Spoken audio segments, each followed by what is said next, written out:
Praise the lord. ఈరోజు ఒక సామెత నేర్చుకుందామా? సామెతల గ్రంథం 18వ అధ్యాయం 9వ వచనం. పనిలో జాగు చేయువాడు నష్టము చేయువానికి సోదరుడు.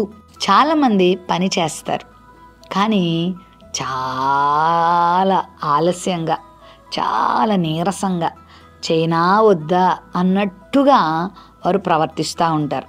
చేయాల్సిన సమయంలో పని చేయకపోతే, అందించాల్సిన సమయంలో మనము జవాబును అందించకపోతే, మనము చేయాల్సిన పని సరైన రీతిలో సరైన సమయంలో చేయకపోతే నష్టం చేసేవారికి మనం సహోదరులం అయిపోతాం.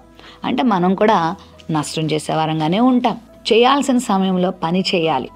నీవు సమయాన్ని చక్కగా ప్లాన్ చేసుకోవాలి, చురుకుదనం నేర్చుకోవాలి. మరి అలా గనక నువ్వు చేయకపోతే నీవు కూడా నష్టం చేసేవారితో పాటు నువ్వు కూడా సమానమైపోతావు. కాబట్టి సోమరితనం విడిచిపెట్టి, బద్ధకాన్ని విడిచిపెట్టి, చేద్దాంలే అనే ఆ యొక్క నిర్లక్ష్యాన్ని వదిలిపెట్టి పనిలో చురుకుగా ఉందాం.